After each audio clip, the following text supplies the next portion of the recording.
여와 결혼해 주시겠습니까? 한 노숙자가 식장에서 버림받고 눈물 흘리던 신부에게 속삭였습니다. 그녀는 자신의 인생을 영원히 바꿀 비밀을 곧 알게 될 운명이었습니다.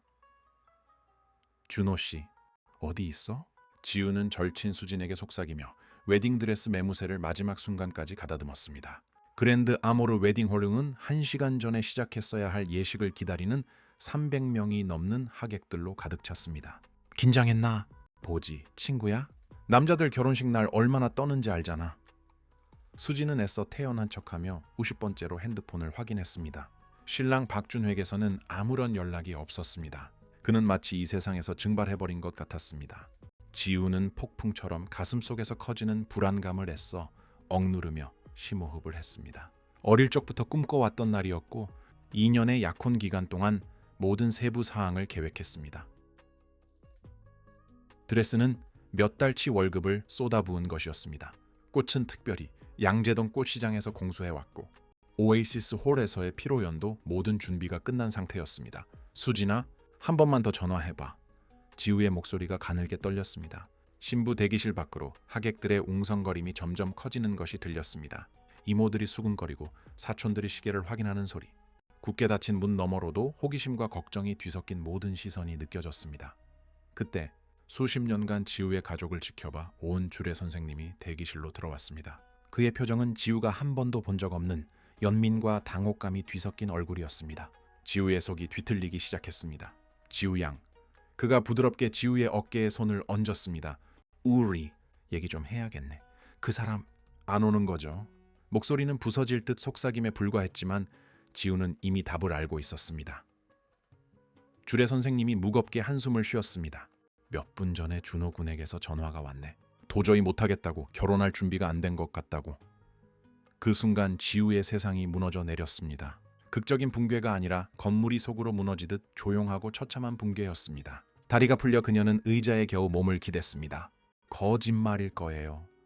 3시간이나 공들여 받은 메이크업이 눈물에 번지기 시작했습니다. 나한테 이럴 리가 없어요. 오늘은 이렇게는 안 돼요. 지우야, 내 사랑. 일단 여기서 나가자. 집에 가서 조용히 얘기하자. 수진이 다가와 바람 앞에 나무잎처럼 떨리는 친구를 안았습니다. 하객들은 지우는 문을 바라보며 물었습니다. 멀리서 오고 선물을 사고 휴가를 내서 이곳까지 와준 수백 명의 사람들이었습니다. 그분들께 뭐라고 말해요? 그건 내가 맡겠네. 주례 선생님이 슬픔에 잠긴 목소리로 말했습니다. 지우 양이 지금 이 일을 감당할 필요는 없어. 하지만 지우는 고개를 저으며 손등으로 눈물을 닦았습니다. 아니에요. 저 때문에 오신 분들이에요. 제게 직접 들을 자격이 있어요. 지우는 어디서 났는지 모를 용기를 내어 신부 대기실 문을 향해 걸어갔습니다. 발걸음 하나하나가 청은망은 무거웠고 등 뒤에서 수진이 걱정스럽게 바라보는 것이 느껴졌습니다. 그녀가 문을 열고 식장 단상의 모습을 드러내자 웅성이던 식장이 순간 정지했습니다. 300쌍의 눈이 그녀에게 고정되었고 그 절대적인 침묵 속에서 자신의 심장 소리만 요란하게 들렸습니다. 제 소중한 친구, 그리고 가족 여러분, 눈물이 뺨을 타고 계속 흘러내렸지만 그녀의 목소리는 놀랍게도 단단했습니다. 안타깝게도 오늘 결혼식은 열리지 않게 되었습니다. 파도가 바위에 부딪히는 듯한 소리가 뒤따랐습니다. 놀란 숨소리, 충격의 속삭임, 안타까운 한숨. 지우는 어머니 오 여사께서 충격을 받은 듯 가슴을 움켜쥐는 것과 아버지 김 사장님이 억눌린 분노로 주먹을 쥐는 것을 보았습니다. 준호 씨가 이 약속을 감당할 준비가 되지 않았다고 합니다. 그녀는 유리 조각을 삼키는 듯한 고통으로 한마디 한마디 이어갔습니다. 이 자리에 함께하기 위해 귀한 시간을 내어 먼 길을 와주신 모든 분께 진심으로 사과드립니다. 바로 그때 누구도 예상하지 못한 일이 일어났습니다. 식장 맨 뒤에서 나온 거친 목소리가 칼날처럼 침묵을 갈랐습니다. 아가씨, 잠시 말씀 좀 나눌 수 있을까요? 모든 시선이 목소리의 근원지로 향했습니다. 몇 주간 면도도 하지 않은 덥수룩한 수염, 헝클어진 백발, 낡고 허름한 옷을 입은 한 노인이었습니다. 그는 잘 차려입은 하객들 사이에서 완전히 이질적인 모습으로 마지막 좌석에 서 있었습니다. 저 사람 누구야? 오 여사의 속삭임은 식장 절반이 들을 수 있을 만큼 컸습니다. 남자가 중앙 통로를 걸어오기 시작했고 그의 발소리가 적막한 식장에 울려 퍼졌습니다. 지우는 고통 속에서도 호기심을 느끼며 그를 바라보았습니다. 그의 눈에는 허름한 외모와 어울리지 않는 깊은 온화함과 지혜가 담겨 있었습니다. 이렇게 불쑥 끼어들어 죄송합니다. 그가 가까이 다가와 말했습니다. 알아들을 수 없는 억양이 섞인 목소리였습니다. 제 이름은 김철수입니다. 저는 아가씨께 한 가지 제안을 하고 싶습니다. 제안이라고요? 주례 선생님이 혼란스러운 표정으로 다가왔습니다. 선생님, 지금은 그럴 때가 아닙니다만. 주례 선생님 실례지만 김철수가 부드럽지만 단호하게 말을 끊었습니다. 어쩌면 지금이 가장 완벽한 순간일지도 모릅니다. 그는 지우를 향해 돌아섰습니다. 두 사람의 눈이 마주쳤을 때 지우는 이상한 기분을 느꼈습니다. 마치 그가 자신의 영혼을 꿰뚫어 보고 그 누구도 이해하지 못하는 고통을 알아주는 것 같았습니다. 김지우 아가씨, 그가 자신의 이름을 아는 것에 그녀는 놀랐습니다. 오늘이 당신 인생 최악의 날이라는 것을 압니다. 마음이 산산조각 났고 세상이 끝난 것 같겠죠. 지우의 눈에 다시 눈물이 고였습니다. 그의 목소리에는 진심 어린 연민이 담겨 그녀의 마음을 깊이 울렸습니다. 하지만 이것 하나만 알아주십시오. 그가 말을 이었습니다. 때로 문이 하나 닫히는 것은 우주가 훨씬 더 큰 문을 준비하고 있기 때문입니다. 대체 무슨 말씀을 하시는 거예요? 수진이 친구 옆을 지키며 물었습니다. 김철수가 슬픈 미소를 지었습니다. 불가능한 일이 일어날 기회에 대해 말하는 겁니다. 최악의 날을 새로운 기회로 바꿀 기회에 대해서요. 그는 지우를 향해 완전히 몸을 돌렸습니다. 그리고 모든 하객이 경악하는 가운데 단상 위 그녀 앞에 무릎을 꿇었습니다. 김지우 씨, 그의 목소리가 고요한 식장에 울려 퍼졌습니다. 저와 결혼해 주시겠습니까? 뒤은 침묵은 귀가 먹먹할 정도였습니다. 아무도 숨쉬지 않았고 아무도 움직이지 않았습니다. 마치 시간이 완전히 멈춘 것 같았습니다. 저 영감이 미쳤군. 김 사장님이 자리에서 벌떡 일어나며 소리쳤습니다. 이건 말도 안 돼. 내 딸이 저런 노숙자랑 결혼할 순 없어. 노숙자 말입니다. 김철수가 여전히 무릎을 꿇은 채 차분하게 말을 받았습니다. 맞습니다, 아버님. 저는 물질적으로 드릴 것이 아무것도 없습니다. 호화로운 집도 외제차도 두둑한 통장도 없죠. 그가 다시 지우를 바라보았습니다. 지우는 그의 눈에 고인 눈물을 보았습니다. 수년간의 고통과 외로움이 담긴 눈물이었습니다. 하지만 저에겐 박준호 씨가 갖지 못한 것이 있습니다.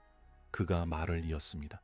저는 신과 이 모든 사람들 앞에서 기꺼이 성스러운 약속을 할 용기가 있습니다. 저는 약속이라는 것이 힘들다고 해서 버리는 것이 아님을 확신합니다. 지우는 홀린 듯 그를 바라보았습니다. 그 남자에게는 허름한 외모를 뛰어넘는 무언가가 있었습니다. 방금 자신이 겪은 비겁한 배신과 극명하게 대조되는 위엄과 내면의 힘이었습니다. 저기 선생님, 지우가 말끝을 흐렸습니다. 철수, 그가 속삭였습니다. 김철수입니다. 철수 씨, 지우가 그의 이름을 입에 담아보았습니다. 왜 이러시는 거예요? 절 알지도 못하시면서. 결혼할 때 상대를 정말로 안다고 할 수 있을까요? 그가 부드럽게 물었습니다. 아니면 함께하는 여정을 통해 나란히 시련을 헤쳐나가면서 서로를 알아가는 것 아닐까요? 주례 선생님이 다시 다가왔습니다. 지우 양, 지금 당장 결정할 필요 없어요. 오늘은 너무 충격적인 날이었고 감정이 격해져 있으니. 주례 선생님 말씀이 맞습니다. 김철수가 동의하며 일어서기 시작했습니다. 아가씨를 압박하고 싶진 않습니다. 그저 아가씨에게도 선택권이 있다는 걸, 오늘 여기서 완전히 버림받은 기분으로 떠나지 않아도 된다는 걸 알려드리고 싶었을 뿐입니다. 바로 그때 지우는 자기 자신을 포함해 모두를 놀라게 할 행동을 했습니다. 그녀는 손을 뻗어 일어서려던 김철수의 뺨을 감쌌습니다. 용기에 대해 말씀하셨죠? 그녀의 목소리에 힘이 실렸습니다. 어쩌면 이젠 제가 제 용기를 보여줄 차례인지도 모르겠네요. 식장은 순간적으로 폭발했습니다. 항의와 충격, 혼란의 목소리들이 터져 나왔습니다. 하지만 지우는 오직 자신의 내면의 목소리만 들을 수 있었습니다. 몇 시간 만에 처음으로 고통에 찬 비명이 아닌 이상하게도 희망처럼 들리는 속삭임을 말입니다. 지우야, 안 돼. 오 여사가 자리에서 일어나 소리쳤습니다. 니오 지금 제정신이니? 예. 주례 선생님이 다시 끼어들려 했습니다. 아무래도 우리는 주례 선생님. 지우가 그의 말을 단호하고 분명하게 끊었습니다. 지금 저희 두 사람을 결혼시켜 주실 수 있나요?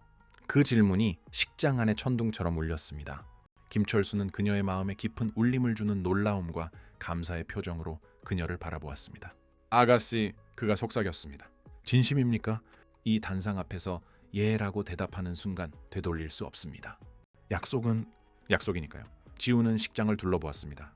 하객들의 충격받은 얼굴, 부모님의 경악하는 표정, 수진의 걱정스러운 눈빛이 보였습니다. 하지만 그 이상의 것도 보았습니다. 이 굴욕을 위험으로, 거절을 선택으로 바꿀 기회였습니다. 진심이에요.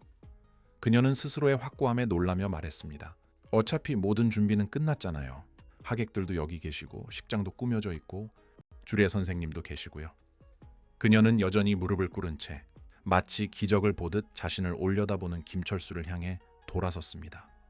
게다가 그 끔찍했던 하루, 처음으로 그녀의 입가에 작은 미소가 번졌습니다. 왠지 선생님은 절 식장에 버려두고 도망가지 않으실 것 같네요. 김철수가 미소로 답했습니다. 그 미소 속에서 지우는 마음이 깊이 안정되는 것을 느꼈습니다.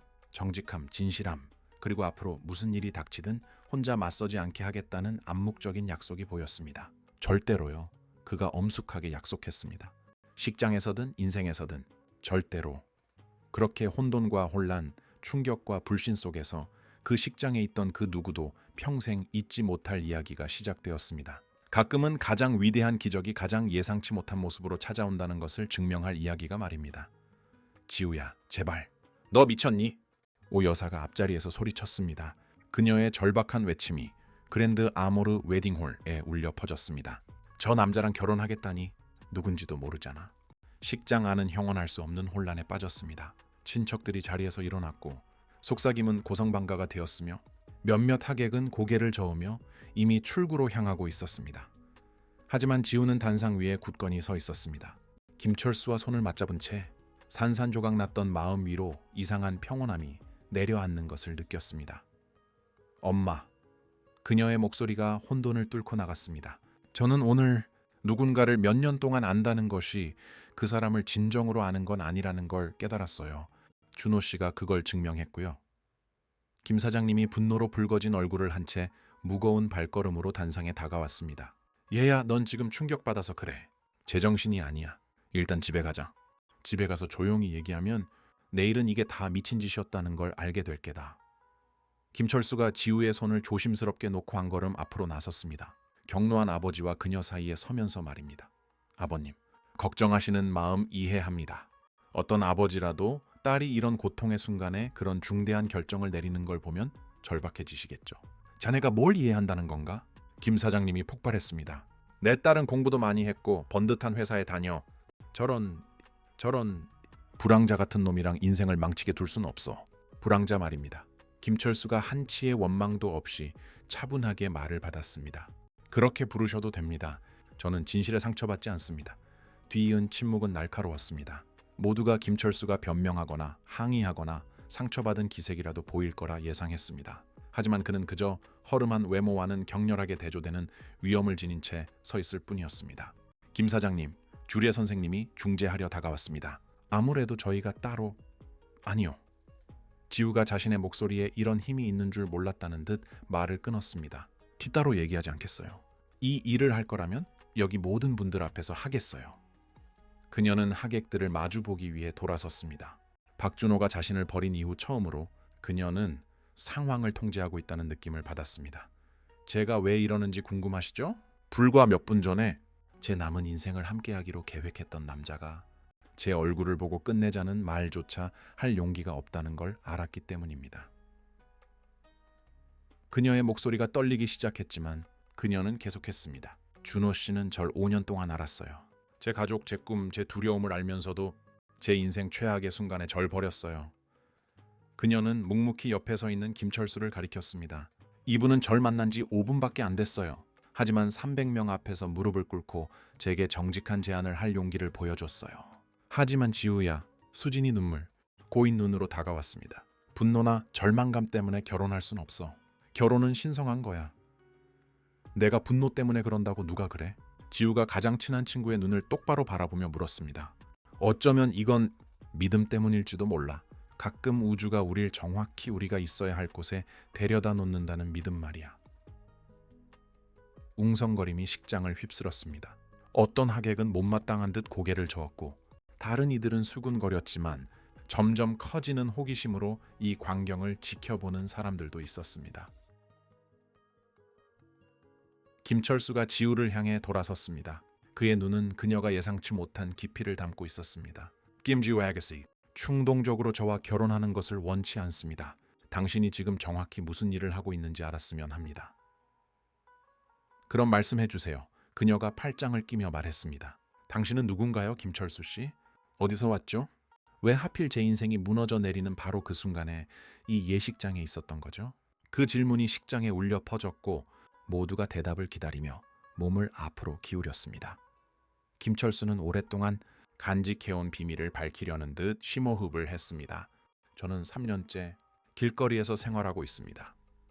그의 목소리는 잔인할 정도로 정직했습니다. 잘못된 결정들과 제 통제를 벗어난 상황들이 겹쳐 모든 것을 잃었습니다. 거 봐요. 김 사장님이 승리감에 외쳤습니다. 노숙자라고. 지우야, 이제 정신이 좀 드니? 하지만 김철수는 그 말을 무시하고 계속했습니다. 하지만 그 전에는 저는 대학교 교수였습니다. 한국대학교 한국 유니버시티에서 고전 철학과 문학을 가르쳤죠. 이번의 침묵은 달랐습니다. 경멸이 아닌 놀라움의 침묵이었습니다. 교수님이라고요? 주례 선생님이 흥미로운 듯 물었습니다. 어느 분야를? 고대 철학과 고전 문학이었습니다. 소크라테스와 스토아 학파를 전공했죠. 제 박사 학위 논문은 역경 속에서의 지혜와 미덕의 본질에 관한 것이었습니다. 지우는 점점 더 매료되어 그를 바라보았습니다. 그런데 무슨 일이 있었던 거죠? 대학 교수님이 어떻게 노숙자가... 김철수가 슬프게 미소 지었습니다. 인생이 닥쳐왔습니다, 아가씨. 제 아내가 암으로 세상을 떠났습니다. 치료비로 모아둔 돈을 전부 썼죠. 아내가 떠난 후 고통을 잊기 위해 술을 마시기 시작했습니다. 직장을 잃고 집을 잃고 모든 것을 잃었습니다. 지우의 눈에 다시 눈물이 고였지만 이번엔 자신의 처지를 비관하는 눈물이 아니었습니다. 모든 것을 잃고도 낯선 이에게 위로를 건넬 힘을 가진 이 남자에 대한 깊은 연민이었습니다. 그런데 오늘은 왜 여기에? 그녀가 부드럽게 물었습니다. 매일 오후 이 예식장에 오기 때문입니다. 주례 선생님께서 제 행색이 이래도 마지막 자리에 앉는 것을 허락해 주셨거든요. 이곳은 제가 유일하게 사람답다고 느끼는 곳입니다. 주례 선생님이 김철수의 말을 확인하며 고개를 끄덕였습니다. 사실입니다. 철수 씨는 몇 달째 이곳에 왔어요. 문제를 일으킨 적도 무언가를 요구한 적도 없습니다. 그저 앉아서 지켜볼 뿐이었죠. 뭘 지켜보는데요? 수진의 적대감이 호기심으로 변하기 시작했습니다. 사람들의 믿음이요. 김철수가 답했습니다. 기도할 때 그들의 얼굴에 떠오르는 희망, 이곳에서 찾는 평화. 전 그런 것들을 잃어버렸지만 다른 이들을 보면서 희망을 가졌던 때를 다시 기억해내기 시작했습니다. 충격으로 침묵하던 오 여사가 마침내 입을 열었습니다. 그 모든 게 사실이라 해도 당신이 내 딸에게 줄 것이 아무것도 없다는 사실은 변하지 않아요. 사모님 말씀이 맞습니다. 김철수가 동의했습니다. 제게는 집도 돈도 깨끗한 여벌 옷조차 없습니다. 하지만 저에겐 숨겨진 악습도 감춰진 빚도 상황이 어려워졌을 때 약속을 저버리는 버릇도 없습니다. 그 말은 정곡을 찔렀습니다. 하객들 사이에서 동의하는 속삭임이 나오기 시작했습니다. 어떤 이들은 일이 복잡해질 때마다 사라지곤 했던 과거에도 약속을 어겼던 박준호에 대한 소문들을 떠올렸습니다. 게다가 김철수가 말을 이었습니다. 저에겐 많은 부자들이 갖지 못한 것이 있습니다. 바로 감사입니다. 한 끼 식사에 대한 감사, 하룻밤 지붕 밑에서의 잠자리에 대한 감사, 저를 인간으로 대해주는 모든 사람에 대한 감사. 만약 지우 아가씨가 제게 이 기회를 주신다면 그녀를 단 한순간도 당연하게 여기지 않을 겁니다. 지우는 가슴속에서 무언가 움직이는 것을 느꼈습니다. 전통적인 의미의 열정은 아니었지만 그것은 강력한 무언가였습니다. 파멸적인 상실을 겪고도 인간성을 지킨 한 사람과의 연결이었습니다. 철수 씨, 그녀의 목소리는 맑고 단호했습니다. 약속은 약속이라고 하셨죠. 그게 당신에게 무슨 의미인가요? 그것은 신 앞에서 예라고 말할 때 만약이나 하지만은 없다는 뜻입니다. 좋은 날이든 굳은 날이든 부유할 때든 가난할 때든 건강할 때든 병들었을 때든 제가 여기 있겠다는 뜻입니다.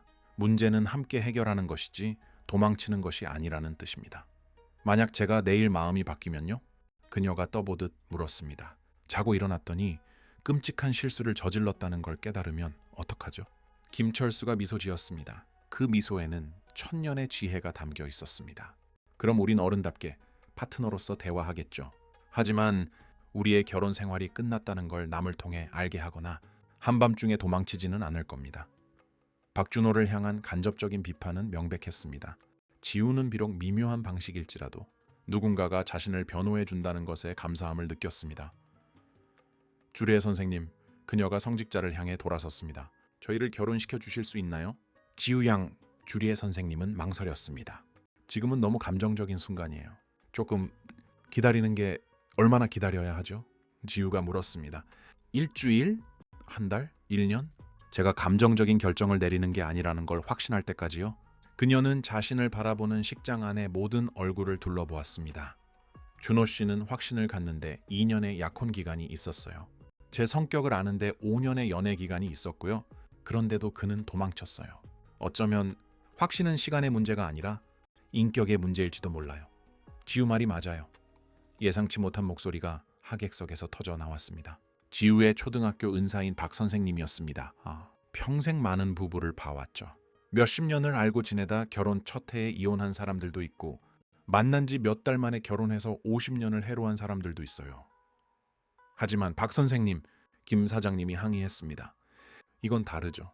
이 남자는 다른 남자가 비겁하게 도망쳤을 때 정직한 제안을 할 용기가 있었던 남자죠. 박 선생님이 그의 말을 끊었습니다. 나는 저분이 지우에게 말하는 방식, 그녀를 존중하는 방식, 심지어 적대적인 당신들을 대하는 방식까지 봤어요. 그건 한 사람의 인격에 대해 많은 것을 말해주죠. 다른 하객들도 동의하며 웅성거리기 시작했습니다. 분위기가 바뀌고 있었습니다. 지우는 그것을 느낄 수 있었습니다. 게다가 박 선생님이 말을 이었습니다. 지우가 어릴 때 가족이 다니는 식장에서 사랑하는 사람들에게 둘러싸여 결혼하고 싶다고 말했던 게 기억나는군요. 자, 지금 지우는 가족 식장에 있고 사랑하는 사람들에게 둘러싸여 있어요. 바뀐 건 신랑 하나뿐이네요. 지우는 모든 일이 시작된 후 처음으로 미소를 지었습니다. 감사합니다, 박 선생님. 김철수가 주례 선생님에게 다가갔습니다. 주례 선생님, 괜찮으시다면 제가 공개 고백을 하나 하고 싶습니다. 철수 씨, 주례 선생님이 경고했습니다. 고백은 사적인 것입니다. 이건 공개적으로 해야만 합니다. 그가 고집했습니다. 지우 아가씨와 여기 계신 모든 분이 결정을 내리기 전에 모든 진실을 알 자격이 있습니다. 식장 안은 완벽한 침묵에 휩싸였습니다. 지우는 심장이 빠르게 뛰는 것을 느꼈습니다. 김철수가 밝히려는 끔찍한 비밀이라도 있는 걸까요? 진실은 그의 목소리가 식장 벽에 울렸습니다. 제가 오늘 이곳에 우연히 온 것이 아니라는 겁니다. 저는 청첩장에서 신부의 이름을 알아보고 이곳에 왔습니다. 네? 무슨 말씀이세요? 이 지우가 혼란스러워하며 물었습니다. 3년 전 제 아내가 서울중앙병원에서 죽어가고 있을 때 한 젊은 간호사가 그녀를 극진히 돌봐주었습니다. 근무 시간이 끝나고도 남아서 아내와 말동무가 되어주었고 제가 없을 때 고통스러워하는 아내의 손을 잡아주었죠. 김철수의 얼굴로 눈물이 흘러내렸습니다. 그 간호사는 절대 모르겠지만 그녀는 제 아내에게 마지막 날들을 견딜 수 있게 해준 위엄과 따뜻함을 선물했습니다. 제가 그녀의 이름을 물었을 때 사람들은 제게 말했죠. 김지우 간호사라고요. 식장은 놀란 숨소리로 가득 찼습니다. 지우는 충격으로 입을 틀어막았습니다. 혹시 이은혜 환자님을 기억하십니까? 김철수가 부드럽게 물었습니다. 지우의 눈에서도 눈물이 흘러내렸습니다. 이은혜님, 그분이 선생님 아내셨어요? 그랬습니다. 그리고 당신은 그녀의 인생에, 우리의 인생에 천사였습니다. 그 누구도 상상하지 못했던 원이 완성되었습니다. 운명 혹은 우주 혹은 그보다 더 위대한 무언가가 이 불가능한 만남을 조율했던 것입니다. 그래서 김철수가 말을 이었습니다. 누군가 길에 떨어뜨린 청첩장에서 당신의 이름을 보았을 때 이곳에 와야 한다는 것을 알았습니다. 방해하려는 게 아니라 제 아내의 마지막 날에 평화를 가져다준 여인의 행복을 증언하고 싶었습니다. 그리고 당신이 버림받는 것을 보았을 때 그가 그녀의 눈을 깊이 바라보았습니다. 당신이 우리에게 보여준 친절을 이제 제가 갚을 때라는 것을 알았습니다. 식장에는 눈물을 훔치지 않는 사람이 없었습니다. 심지어 김 사장님조차 남몰래 눈가를 닫고 있었습니다. 그렇다면 주례 선생님이 부드럽게 말했습니다. 이건 우리가 생각했던 것만큼 그렇게 불가능한 일은 아닐지도 모르겠군요. 지우는 김철수를 그리고 하객들을 마지막으로 부모님을 바라보았습니다. 주례 선생님, 빨리 저희를 결혼시켜 주세요.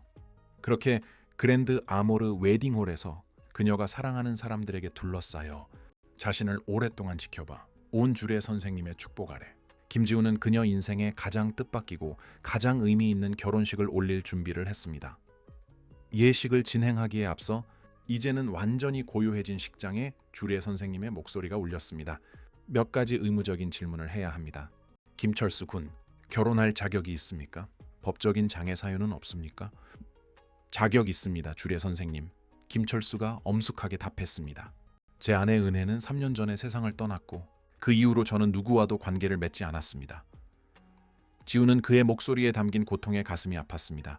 그는 깊이 사랑했고 모든 것을 잃은 남자였습니다. 지우 양, 주례 선생님이 그녀를 향해 돌아섰습니다. 이전의 약혼이 공식적으로 파기되었음을 확인합니까? 네, 확인합니다. 그녀는 목소리를 가다듬으려 애쓰며 답했습니다. 준호 씨는 저와 더 이상 결혼할 의사가 없음을 분명히 했습니다. 바로 그때 예상치 못한 일이 벌어졌습니다.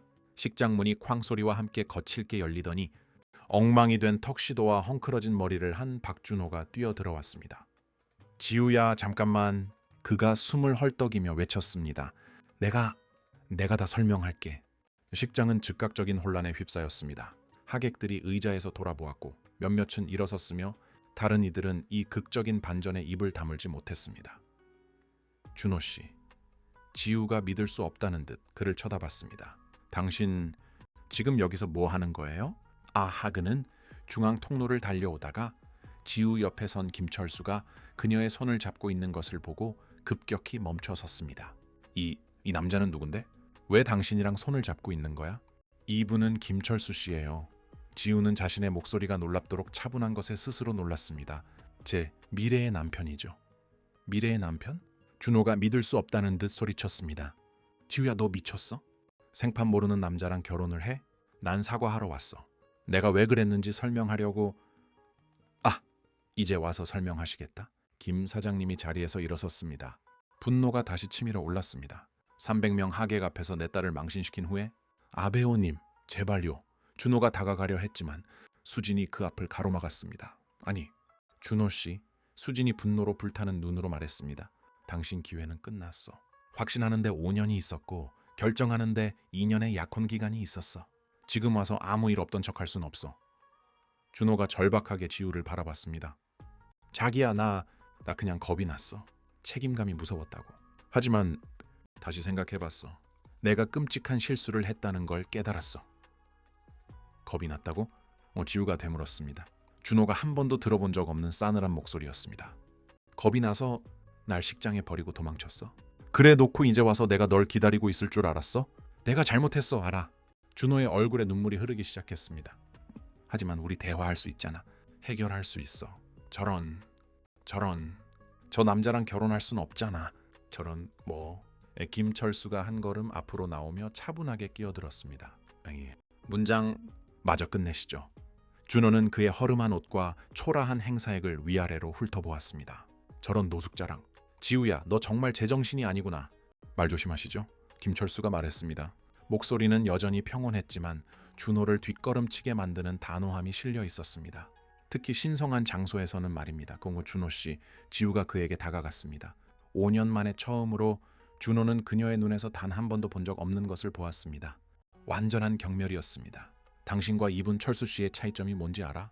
지우야, 제발. 당신은 날 5년 동안 알았지만 내가 가장 필요할 때 날 버렸어.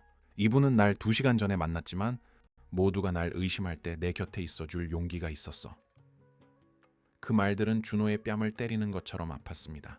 그는 지지를 구하듯 식장을 둘러보았지만 비난의 눈초리 외에는 아무것도 찾을 수 없었습니다. 게다가 지우가 말을 이었습니다. 오늘 난 철수 씨가 그저 명예로운 분일 뿐만 아니라 당신은 상상도 못할 방식으로 이미 우리 이야기의 일부였다는 걸 알게 됐어. 무슨 소리야 그게? 준호가 혼란스러워하며 물었습니다. 이분은 내가 서울중앙병원에서 돌봤던 환자 이은혜님의 남편이야. 당신이 나더러 환자들한테 너무 많은 시간을 쏟는다고 불평할 때 내 품에서 돌아가셨던 바로 그분. 준호의 얼굴이 하얗게 질렸습니다. 그는 지우의 추가 근무와 환자들에 대한 과도한 헌신에 대해 불평했던 것을 똑똑히 기억했습니다. 참 아이러니하지 않아? 지우의 목소리에 힘이 실렸습니다. 당신이 그토록 겉모습만 보고 무시하는 이분이 내가 이미 그분의 아내를 통해 사랑했던 사람이라는 게, 나의 헌신, 나의 연민, 내 인격을 이미 알고 있었던 분이라는 게, 지우야, 이건 미친 짓이야. 준호가 마지막으로 애원했습니다. 그런 충동적인 결정으로, 충동이라고. 오 여사가 자리에서 일어나 모두를 놀라게 했습니다. 박서방, 아니 박준호 씨. 내 딸은 5년 동안 당신에 대한 사랑을 증명했어. 헌신적인 아내가 될 거라는 걸 5년 내내 보여줬다고. 그런데 당신은 비겁하게 그 모든 걸 걷어차 버렸어. 어머님, 말 끊지 마. 이분은? 그녀가 김철수를 가리켰습니다. 이분은 단두 시간 만에 당신이 5년 동안 보여준 것보다 더 많은 인격과 용기를 보여주셨어. 예상치 못한 어머니의 지지에 지우는 감동의 눈물을 흘렸습니다. 그녀가 그토록 필요로 했던 인정이었습니다. 박준호 씨, 김철수가 인상적인 위엄을 갖추고 전 약혼자를 대했습니다. 당신의 절박함은 이해합니다. 소중한 사람을 잃는 것은 고통스러운 일이죠. 하지만 당신이 지우 씨를 잃은 건 오늘이 아닙니다. 싸우는 대신 도망치기로 선택한 순간 당신은 이미 그녀를 잃은 겁니다. 당신이 뭘 알아? 준호가 반박했습니다. 우리에겐 역사가 있고 계획이 있고 있었지. 지우가 그의 말을 정정했습니다. 과거형이야. 오늘 내 계획은 바뀌었어. 바로 그때 김철수는 누구도 예상치 못한 행동을 했습니다. 그는 자신이 유일하게 가져온 낡은 배낭을 두었던 자리로 걸어갔습니다. 지우 씨, 그가 무언가를 손에 들고 돌아오며 말했습니다. 예식을 진행하기 전에 당신이 알아야 할 것이 있습니다. 그가 손바닥을 폈습니다. 그 위에 놓인 작은 물체를 보고 식장 전체가 숨을 삼켰습니다. 그것은 반지였습니다. 평범한 반지가 아닌 단순하지만 한눈에 봐도 가치 있어 보이는 금반지였습니다. 이건 은혜의 결혼 반지입니다. 그가 부드럽게 설명했습니다. 길거리에서 3년을 보내는 동안 제가 지킬 수 있었던 유일한 가치 있는 물건이죠. 지우는 그가 자신에게 보여주는 신뢰에 감동하며 반지를 바라보았습니다. 하지만 더 있습니다. 김철수가 말을 이었고 그의 목소리가 미세하게 떨렸습니다. 당신의 결정에 영향을 미치고 싶지 않아 말하지 않았던 것이 있습니다. 식장은 숨소리 하나 들리지 않았습니다. 모두가 숨을 죽였습니다. 3년 전 제가 모든 것을 잃었을 때 저는 집과 직장만 잃은 것이 아닙니다. 저는 아버지가 남기신 유산에 대한 접근 권한도 잃었습니다. 유산이라고요? 주리의 선생님이 흥미로운 듯 물었습니다. 아버지는 돌아가시기 전에 여러 회사를 소유하고 계셨습니다. 은혜가 죽고 제가 술에 빠졌을 때 저는 일할 능력뿐만 아니라 가문의 재산을 관리할 권리까지 박탈당했죠. 준호는 입을 벌린 채 듣고 있었습니다. 무슨 재산인데요? 대개의 계열사, 물류회사 하나, 그리고 5개 도시에 부동산이 있습니다. 김철수가 담담하게 말했습니다. 그 유산은 제가 다시 그것을 관리할 능력이 있음을 증명할 때까지 법원 관리에 있었습니다. 식장에는 절대적인 정적이 흘렀습니다. 지우는 마치 처음 보는 사람처럼 그를 바라봤습니다. 당신 부자였어요? 그녀가 믿을 수 없다는 듯 물었습니다. 그랬죠. 그리고 제가 길거리로 내몰렸던 문제들을 극복했다는 것을 증명한다면 다시 그렇게 될 수 있습니다. 그걸 어떻게 증명하는데요? 이제는 진심으로 흥미가 생긴 김 사장님이 물었습니다. 5년 연속으로 금주를 유지하고 정서적 안정을 증명하면 됩니다. 다음 주가 정확히 5년째 되는 날입니다. 준호는 얼굴이 새하얘졌습니다. 그걸 왜 미리 말 안 했어요? 이 김철수가 그를 돌아봤습니다. 저는 당신과는 다르게 사람의 마음을 얻기 위해 돈을 사용하지 않습니다. 지우 아가씨가 제가 물질적으로 제공할 수 있는 것 때문이 아니라 지금의 저라는 사람 자체를 보고 선택하길 바랐습니다. 지우는 다리가 후들거리는 것을 느꼈습니다. 철수 씨, 그건 모든 걸 바꿔요. 바꾼다고요? 그가 걱정스럽게 물었습니다. 왜죠? 왜냐하면 이제 전 당신이 저에게 자선을 베푸는 건지 아니면 정말로 저와 함께하고 싶은 건지 모르겠으니까요. 그 질문이 김철수의 허를 찔렀습니다. 자선이라고요? 당신은 아내를 잃었고 곧 막대한 재산을 되찾을 거예요. 그런데 마침 식장에서 버림받은 여자가 나타났어요. 다시 유용한 사람이 된 기분을 느끼려는 건 아니고요. 그 잔인할 정도로 솔직한 질문이 식장에 메아리 쳤습니다. 고통스럽더라도 반드시 짚고 넘어가야 할 문제였습니다. 김철수는 그 말을 곱씹으며 한동안 침묵했습니다. 그리고 모두의 놀람 속에 그가 미소를 지었습니다. 제가 당신이 버림받는 모습을 보았을 때 무슨 생각이 가장 먼저 들었는지 아십니까? 그가 물었습니다. 아니, 라고 생각했죠. 어떻게 내 아내 인생의 가장 힘든 순간에 그녀의 손을 잡아준 여자를 버릴 만큼 멍청한 놈이 있을까? 그가 그녀에게 다가가 그녀의 눈을 깊이 들여다보았습니다. 지우 씨, 은혜가 죽었을 때 저도 함께 죽었습니다. 길거리에서의 3년은 단순히 물질적인 것을 잃은 시간이 아니었습니다. 그건 다시 무언가를 느끼고 희망하고 좋은 일이 일어날 수 있다고 믿는 능력을 상실한 시간이었습니다. 지우의 눈에 다시 눈물이 고였습니다. 오늘 단상 위에서 산산조각 났지만 여전히 위엄을 지키고 있는 당신을 보았을 때 저는 3년 동안 느끼지 못했던 것을 느꼈습니다. 바로 희망입니다. 무슨 희망이요? 어쩌면 내가 다시 인간다워질 수 있을지도 모른다는 희망. 어쩌면 내가 가장 필요할 때 나를 도와준 사람을 도움으로써 은혜의 기억을 기릴 수 있을지도 모른다는 희망 말입니다. 점점 커지는 침묵 속에서 모든 대화를 지켜보던 준호가 마침내 폭발했습니다. 이건 말도 안 돼! 지우야, 넌 5년을 버리고 갑자기 나타난 이방인을 택하겠다고. 준호의 씨, 그녀가 그를 돌아보았습니다. 그녀의 차분함이 오히려 그를 두렵게 했습니다. 5년 전에 당신은 내가 예쁘고 교양 있다는 이유로 나에게 사귀자고 했지. 오늘 철수 씨는 내 인격을 알기 때문에 내게 결혼하자고 하는 거야. 하지만 난 널 사랑해. 준호가 절박하게 외쳤습니다. 날 사랑해? 아니면 날 소유한다는 생각을 사랑하는 거야? 지우가 물었습니다. 정말로 날 사랑했다면 상황이 심각해졌을 때 도망치지 않았겠지. 바로 그때 수진이 모든 것을 완전히 바꿔버릴 사실을 폭로했습니다. 준호 씨, 그녀의 목소리는 억눌린 분노로 가득 차 있었습니다. 지우한테 당신이 정말로 도망친 이유를 말해. 어젯밤에 받은 그 전화에 대해서 말하라고. 준호의 얼굴이 하얗게 질렸습니다. 수진아, 그건 당신 전 여친 최유라 말이야. 임신했다고, 당신이 아빠라고 어젯밤에 전화했다면서. 그 폭탄 선언이 식장 안을 지진처럼 뒤흔들었습니다. 지우는 휘청거렸습니다. 오 여사는 가슴을 움켜쥐었고 김 사장님은 주먹을 불끈 쥐고 일어섰습니다. 아, 사실이야? 지우의 목소리가 죽음과 같은 속삭임으로 새어나왔습니다. 준호는 명백히 공황 상태였습니다. 지우야, 그게 내가 설명할 사실이냐고. 그녀가 더 크게 소리쳤습니다. 그래, 그가 마침내 인정했습니다. 하지만 난 몰랐어.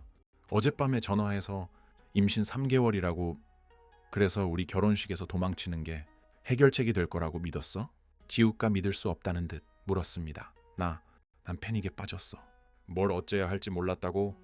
그래서 나한테 솔직하게 말할 만큼 날 믿는 대신 사람들 앞에서 날 망신시키는 걸 택했구나.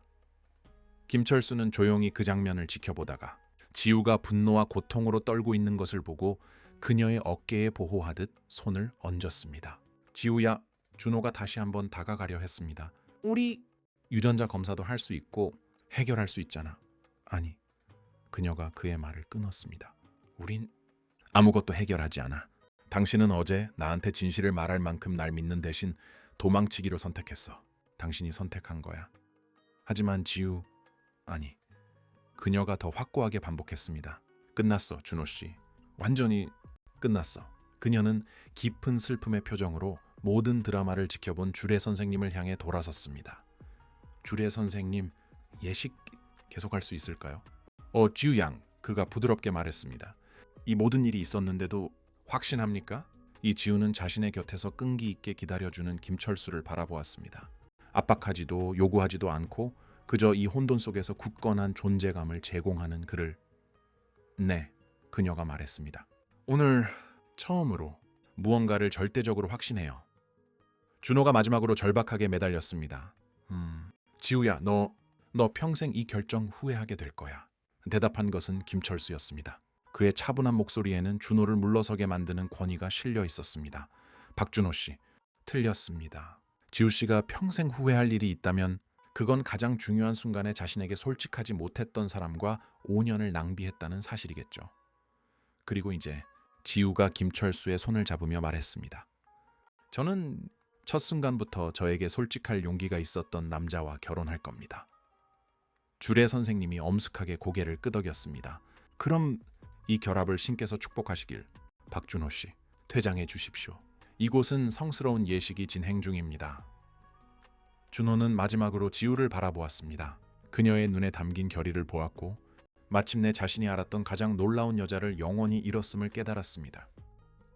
그가 고개를 숙인 채 식장을 떠나는 동안 지우와 김철수는 단상 앞에 섰습니다. 두 사람 모두 계획하지 않았지만 함께 맞설 준비가 된 여정을 시작하기 위해서였습니다. 친애하는 형제자매 여러분, 주례 선생님이 입을 열었습니다. 우리는 오늘 지우와 철수 두 사람의 결합을 축하하기 위해 모였습니다. 이 커플은 우리에게 진정한 사랑이 가장 예상치 못한 순간에 찾아올 수 있음을 가르쳐 줍니다. 그렇게 그랜드 아모르 웨딩홀에서 친구들과 가족들에게 둘러싸여 그들의 삶에서 가장 극적인 우울을 목격한 하객들 앞에서 김지우는 자신에게 가장 필요했던 바로 그 순간에 나타난 그 남자와 결혼할 준비를 했습니다. 친애하는 형제자매 여러분, 주례 선생님의 목소리가 지난 몇 분간의 혼돈과 극적으로 대조되며 식장 안에 엄숙하게 울려 퍼졌습니다. 우리는 오늘 아주 특별한 것을 축하하기 위해 모였습니다. 단지 두 사람의 결합이 아니라 신께서 어떻게 우리의 가장 큰 고통을 가장 큰 축복으로 바꾸시는지에 대한 증거입니다. 지우는 심장이 세차게 뛰는 것을 느꼈습니다. 하지만 그것은 더 이상 버림받은 자의 절박한 심장 박동이 아니었습니다. 그것은 그녀 인생에서 가장 용감한 결정을 내린 사람의 강한 맥박이었습니다. 그녀의 곁에서 김철수는 절대적인 안도감을 전하는 굳건함으로 그녀의 손을 잡은 채 평온하게 서 있었습니다. 김철수 군, 주례 선생님이 신랑을 향해 말했습니다. 김지우 양을 아내로 맞이하겠습니까? 기쁠 때나 슬플 때나, 건강할 때나 병들 때나, 부유할 때나 가난할 때나 평생 그녀를 사랑하고 존중하며 보호할 것을 약속합니까? 김철수는 대답하기 전 지우의 눈을 깊이 바라보았습니다. 주례 선생님, 저는 그뿐만이 아니라 더 많은 것을 약속합니다. 제가 함께할 수 없었을 때 제 아내 은혜를 돌봐준 그 너그러운 마음에 경의를 표할 것을 약속합니다. 사회적 통념 대신 진정한 사랑을 선택할 힘이 있었던 이 용감한 여인을 보호할 것을 약속합니다. 그의 목소리가 감정으로 살짝 갈라졌습니다. 저는 그녀가 마땅히 받아야 할 그런 남자가 될 것을 약속합니다. 제가 다시 될지도 모르는 부유한 남자가 아니라 매일매일 진실한 인간이 되기를 선택하는 그런 남자가 될 것을 약속합니다. 저는 지우 씨를 제 아내로 맞이하며 그녀가 제 약속을 의심할 이유를 평생 단 한순간도 만들지 않을 것을 맹세합니다. 하객들 대부분의 눈에서 눈물이 흘러내렸습니다. 이 결혼을 가장 완강히 반대했던 김 사장님조차 남몰래 눈가를 훔쳤습니다. 김지우 양. 주례 선생님이 신부를 향해 돌아섰습니다. 김철수 군을 남편으로 맞이하겠습니까? 기쁠 때나 슬플 때나, 건강할 때나 병들 때나, 부유할 때나 가난할 때나 평생 그를 사랑하고 존중하며 지지할 것을 약속합니까? 이제 지우는 그 순간의 무게를 느끼며 심호흡을 했습니다. 주례 선생님, 저도 그 이상을 약속합니다. 제가 멸시받고 있다고 느낄 때 저에게 위엄을 선물할 용기가 있었던 이 남자에게 경의를 표할 것을 약속합니다. 모든 것을 잃고도 인간성을 잃지 않은 이 사람을 지지할 것을 약속합니다. 그녀는 스스로에게도 놀라울 정도의 다정함으로 김철수를 바라보았습니다. 저는 은혜 씨가 그의 곁에서 보았더라면 자랑스러워했을 그런 아내가 될 것을 약속합니다. 우리의 결합이 두 분이 나누었던 진정한 사랑에 바치는 헌사가 되도록 하겠습니다. 은혜가 언급되자 김철수는 참지 못하고 눈물을 흘렸습니다. 그의 첫 아내를 경쟁 상대로 취급하는 대신 그녀의 기억을 존중해 준 사람은 지우가 처음이었습니다. 저는 철수 씨를 제 남편으로 맞이합니다. 지우의 목소리에 힘이 실렸습니다. 그리고 그가 이 세상에서 다시는 외롭거나 버림받았다고 느끼지 않도록 할 것을 맹세합니다. 바로 그때 또다시 예상치 못한 일이 벌어졌습니다. 식장 문이 다시 열렸지만 이번에는 박준호가 아니었습니다. 고급 양복을 입은 신사와 그에 못지않게 잘 차려입은 여성, 그리고 젊은 청년이 함께였습니다. 실례합니다. 남자가 자신감 넘치는 걸음으로 통로를 걸어오며 말했습니다.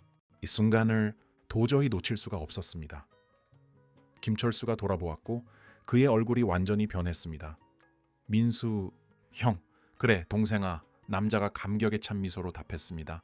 우리도 여기 있어야 할 것 같아서. 식장은 절대적인 침묵에 휩싸였습니다. 지우는 김철수와 새로운 남자 사이를 혼란스럽게 쳐다보았습니다. 지우 씨, 김철수가 여전히 충격에 잠긴 채 말했습니다. 이쪽은 제 형인 김민수입니다. 그리고 형수님 강지영, 제 조카 김시우고요. 형님이요? 지우가 놀라서 물었습니다. 가족이 있다는 말씀 안 하셨잖아요. 그들이 아직도 나를 가족으로 여길지 확신할 수 없었기 때문입니다. 김철수가 솔직하게 답했습니다. 제가 술에 빠져 모든 것을 잃었을 때 형님 부부가 몇 번이나 저를 도우려 했지만 제가 그들을 밀어냈습니다. 저를 완전히 포기했다고 생각했습니다. 민수가 눈물을 글썽이며 단상으로 다가왔습니다. 세월수야, 우린 널 포기한 적 없어. 단 한 번도. 그저 네가 우리의 도움을 받아들일 준비가 될 때까지 기다리고 있었을 뿐이야. 어떻게 알고 오셨어요? 김철수가 물었습니다. 1시간 전에 주례 선생님께서 전화를 주셨어요. 형수 지영이 다가오며 설명했습니다. 네가 결혼한다고 술도 끊었고 다시 평화를 찾은 것 같다고 말씀해 주시더군요. 우린 3년 내내 이 전화를 기다렸어요. 조카 시우가 감격에 찬 목소리로 말했습니다. 샘 코니, 삼촌이 우리 곁으로 돌아오길 3년 내내 기도했어요. 지우는 그 가족 상봉을 뭉클한 마음으로 지켜보았습니다. 그녀는 김철수의 삶에 대해 또 다른 겹을 발견하고 있었습니다. 그는 세상에 홀로 남겨진 것이 아니었습니다. 그를 사랑하고 기다려준 가족이 있었습니다.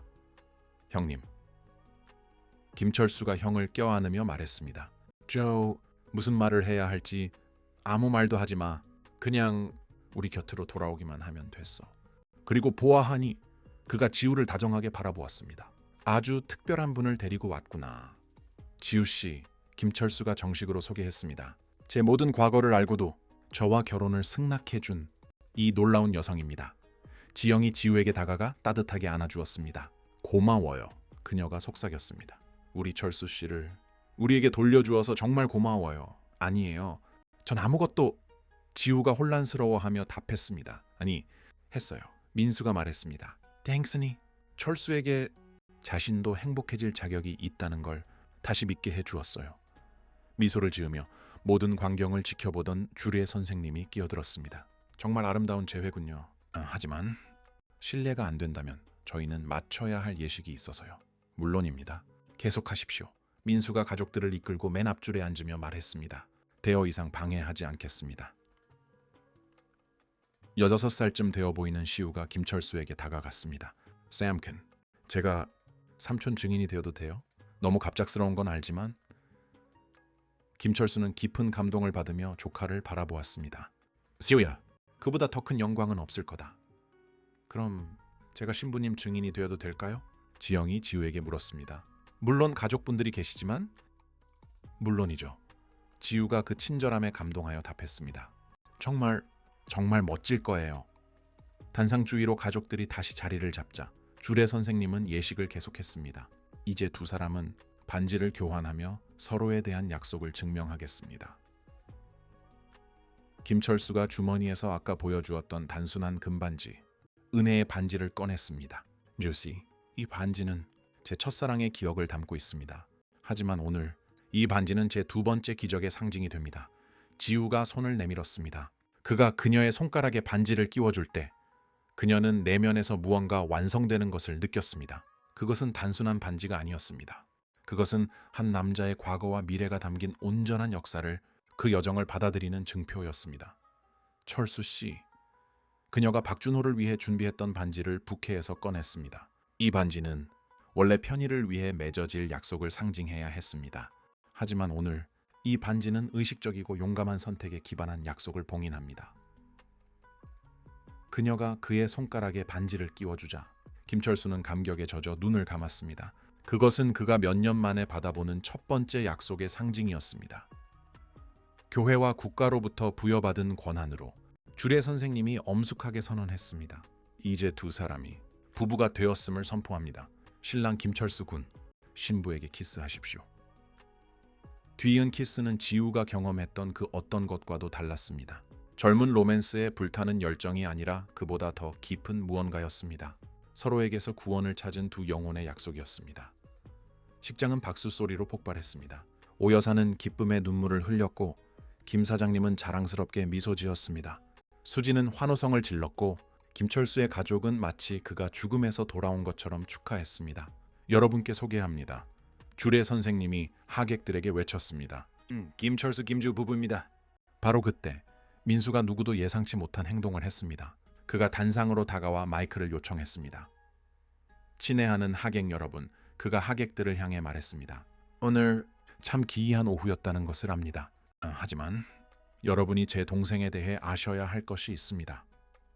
김철수가 초조하게 바라보았습니다. 형님, 필요해. 민수가 단호하게 말했습니다. 주시, 당신은 스스로를 실패자라고 여기는 남자와 결혼을 승낙했습니다. 하지만 당신이 실제로 누구와 결혼했는지 아셔야 합니다. 그가 하객들을 향해 돌아섰습니다. 제 동생 철수는 그냥 대학 교수가 아니었습니다. 국내에서 가장 존경받는 학자 중 한 명이었습니다. 수십 편의 논문을 발표했고 수백 명의 제자를 지도했으며 그를 만나는 특권을 누린 모든 사람의 삶을 변화시켰습니다. 형님, 제발 그만. 김철수가 당황해서 말을 끊으려 했습니다. 멈추지 않을 거다. 민수가 계속했습니다. 은혜 씨가 아팠을 때 동생은 치료비를 대기 위해 가진 모든 것을 팔았습니다. 집, 차, 평생 모은 저축, 모든 것을요. 지우의 눈에 다시 눈물이 고였습니다. 전 몰랐어요. 그리고 은혜 씨가 세상을 떠났을 때 민수가 말을 이었습니다.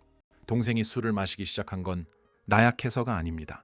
아내를 구하지 못했다는 죄책감을 안고 살아갈 수가 없었기 때문입니다. 지영이 남편 곁에 섰습니다. 철수 씨는 언제나 가장 책임감 있고 헌신적이며 관대한 동생이었어요. 그가 무너졌다면 그건 사랑이 부족해서가 아니라 너무 많이 사랑했기 때문이에요. 지난 3년간 민수가 말했습니다. 우리는 동생에게 스스로를 용서할 자격이 있다고, 두 번째 기회를 가질 자격이 있다고 설득하려 했습니다. 오늘 지우 씨, 당신이 우리가 하지 못한 일을 해냈습니다. 당신이 철수에게 자신이 다시 사랑받을 자격이 있다는 것을 믿게 만들었습니다. 식장은 그 엄청난 진실을 흡수하며 완전히 조용해졌습니다. 그렇기에 민수가 결론을 내렸습니다. 김씨 가문을 대표하여 우리 철수를 받아주신 것뿐만 아니라 그가 항상 그래왔던 이 놀라운 남자를 우리에게 돌려주신 것에 대해 진심으로 감사드립니다. 지우는 완전히 새로운 렌즈를 통해 김철수를 바라보았습니다. 그는 모든 것을 잃은 남자가 아니었습니다. 그는 사랑을 위해 모든 것을 희생한 남자였습니다. 철수 씨, 그녀가 부드럽게 말했습니다. 왜 은혜 씨에 대해서, 그녀를 위해 당신이 한 일에 대해서 말해주지 않았어요? 왜냐하면 그가 답했습니다. 땡스니, 날 동정심 때문에 선택하길 원치 않았습니다.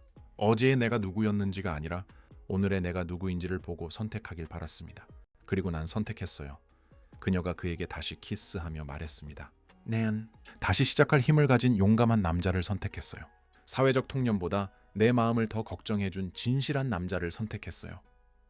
바로 그때 조카 시우가 모두를 놀라게 할 발표를 했습니다. 샘칸 숙모, 그가 말했습니다.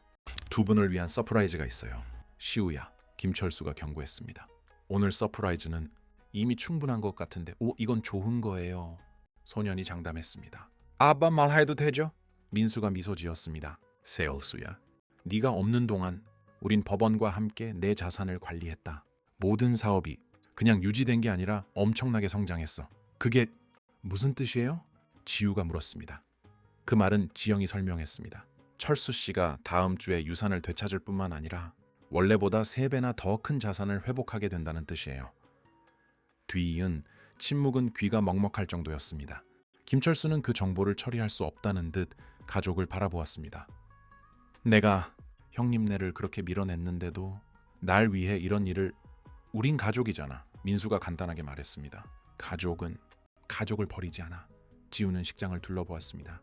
이제는 자랑스럽게 미소 짓는 부모님, 기쁨의 눈물을 흘리는 수진, 끈기 있게 그를 기다려준 김철수의 가족, 그리고 이 불가능한 오후를 목격한 모든 하객들을 있잖아요. 그녀가 김철수에게 말했습니다.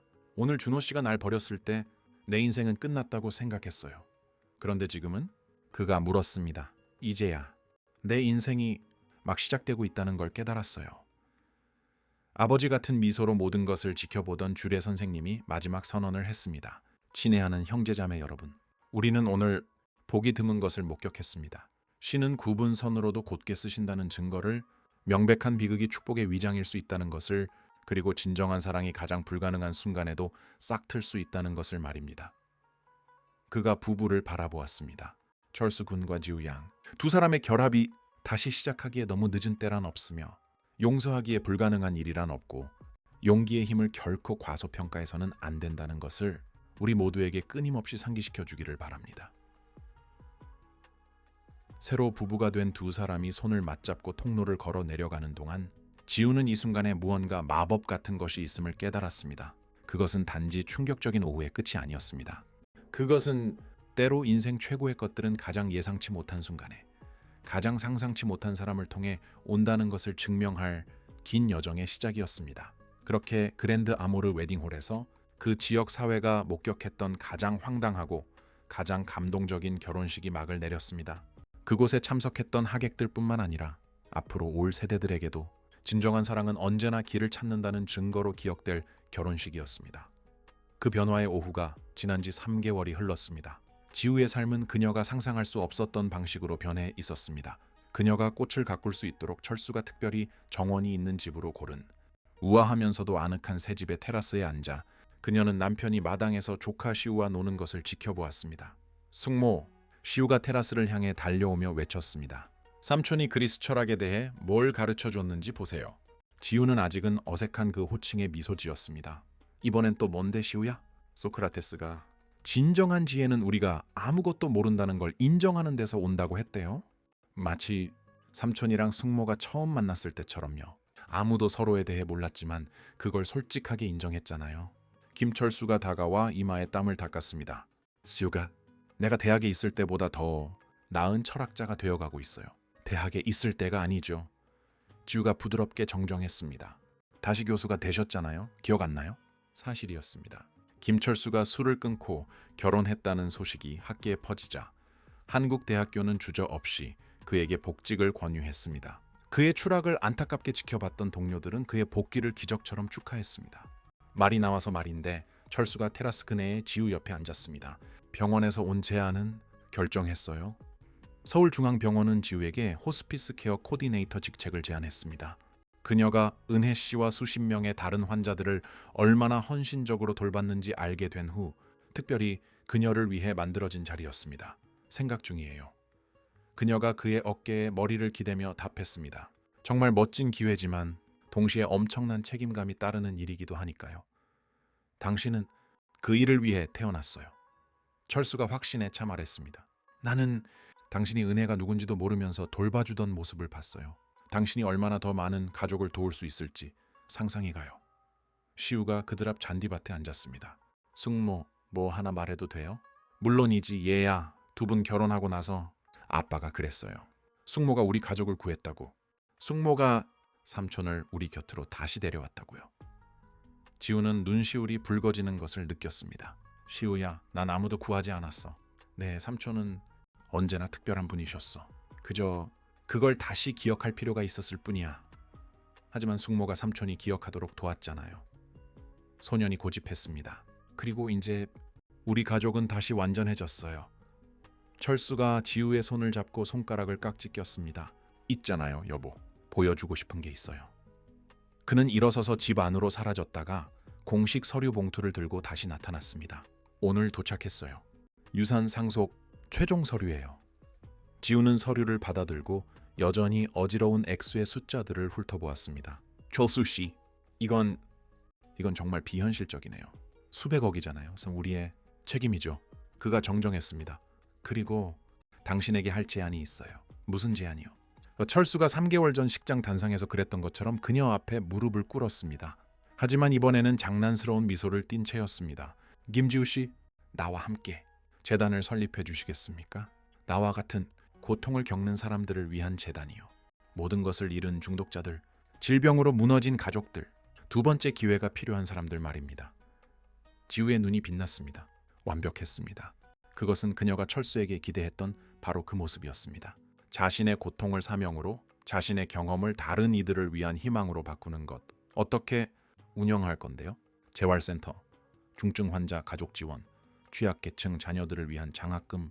우리가 가장 절실했을 때 필요했지만 갖지 못했던 모든 것들이요. 시우가 신이 나서 박수를 쳤습니다. 나도 도울래요. 자원봉사해도 되죠? 당연하지. 지우가 조카를 껴안으며 답했습니다. 한 가족이 다른 가족들을 돕는 재단이 될 거야. 바로 그때 그날의 기억에 남는 사건 이후로 더욱 돈독해진 수진이 결혼식 이후 매일 오후 그랬던 것처럼 도착했습니다. 안녕 모두들. 그녀가 대문에서 외쳤습니다. 새 소식 가져왔어. 무슨 소식? 지우가 친구를 맞이하러 일어서며 물었습니다. 여러 가지야. 첫째, 박준호 드디어 유전자 검사했대. 박준호의 이름은 여전히 지우의 가슴을 답답하게 했지만 더 이상 고통이 아닌 너무 많은 것을 낭비한 사람에 대한 슬픔일 뿐이었습니다. 그리고 결과가 양성이래. 최유라 아이 아빠가 확실하대. 다음 달에 결혼한대. 지우는 안도감과 연민이 뒤섞인 감정으로 고개를 끄덕였습니다. 나한테 했던 것보다 더 나은 남편, 더 나은 아빠가 되길 바라야지. 두 번째 소식, 수진이 계속했습니다. 너희 두 사람 이야기, 심리학과에서 살해 연구로 쓰인대. 네? 무슨 철수가 흥미로운 듯 물었습니다. 위기의 순간에 구축된 관계에 대해서, 그리고 위기가 어떻게 사람의 진정한 인격을 드러내는지에 대해서 교수님들이 너희를 용감한 결정이 어떻게 운명을 바꾸는지에 대한 예시로 사용하고 있대. 지우가 웃었습니다. 우리 연구용 실험쥐가 됐네. 아주 영감을 주는 실험쥐지. 수진이 정정했습니다. 그리고 세 번째 소식이 최고야. 내 아버지가 너희랑 얘기하고 싶어 하셔. 아빠가? 무슨 일로? 열리지 못했던 그 파티에 대해서. 지우가 혼란스러운 듯 미간을 찌푸렸습니다. 무슨 파티? 결혼 피로연 말이야. 오아시스 홀에서 300명 하객이 기다리고 있었던 거 기억 안 나? 내 아버지가 선불로 다 내셨는데 취소를 안 하셨대. 사실이었습니다. 지난 몇 달간의 감정적인 격동 속에서 지우는 예식 후에 준비되어 있던 피로연에 대해 완전히 잊고 있었습니다. 아버지가 지금이라도 축하 파티를 하고 싶어 하셔. 수진이 설명했습니다. 너희 두 사람을 위한, 가족들을 위한, 그리고 그 놀라운 날을 목격했던 모든 사람을 위한 진짜 파티 말이야. 철수와 지우는 서로를 바라보았습니다. 매혹적인 제안이었지만 동시에 많은 상징성을 담고 있었습니다. 잘 모르겠어. 지우가 망설였습니다. 결혼하고 3개월이나 지나서 피로연을 하는 게 좀 이상하지 않을까? 이상한 걸로 치면 네가 만난 지 2시간 된 남자랑 결혼한 게 더 이상했지. 수진이 농담을 던졌습니다. 그리고 봐, 얼마나 잘 풀렸어. 시우가 신이 나서 뛰어올랐습니다. 나도 찬성. 꼭 해야 해요. 그동안 일어난 모든 일을 축하하는 파티가 될 거예요. 당신은 어떻게 생각해요? 지우가 철수에게 물었습니다.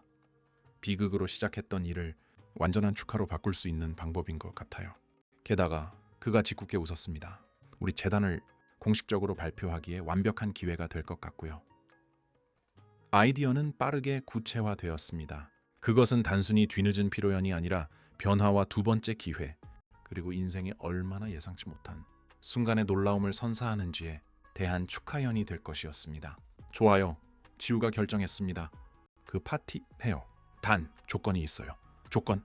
특별한 분들을 초대하고 싶어요. 제가 병원에서 돌봤던 환자분들 몇 분, 지금 힘든 시간을 보내고 있는 분들, 희망이 있다는 걸 직접 봐야 하는 분들이요. 철수가 그녀에게 부드럽게 키스했습니다. 이래서 내가 당신을 사랑해요. 언제나 다른 사람을 먼저 생각하니까. 그럼 전 제가 길거리에서 알게 된 노숙자분들 몇 분을 초대하고 싶어요. 철수가 덧붙였습니다. 제가 아무것도 가진 게 없었을 때 저를 도와준 분들이죠. 수지는 환한 얼굴이었습니다. 역사상 가장 특별한 파티가 되겠네. 진정한 사랑과 사회적 변화를 축하하는 파티라니. 슈가 집안으로 달려갔습니다. 떠볼까? 아빠 민수랑 엄마 지영한테 전화해야지. 두 분 다 완전 기뻐하실 거예요. 소년이 문 안으로 사라지는 동안 철수는 지우를 그네에서 더 가까이 끌어당겼습니다. 우리 이야기에서 뭐가 가장 인상적인지 알아요? 그가 물었습니다. 뭔데요? 모든 것이 어떻게 연결되었는지예요. 은혜 씨가 당신을 내게로 이끌었고 나의 추락이 나를 당신에게로 이끌었죠.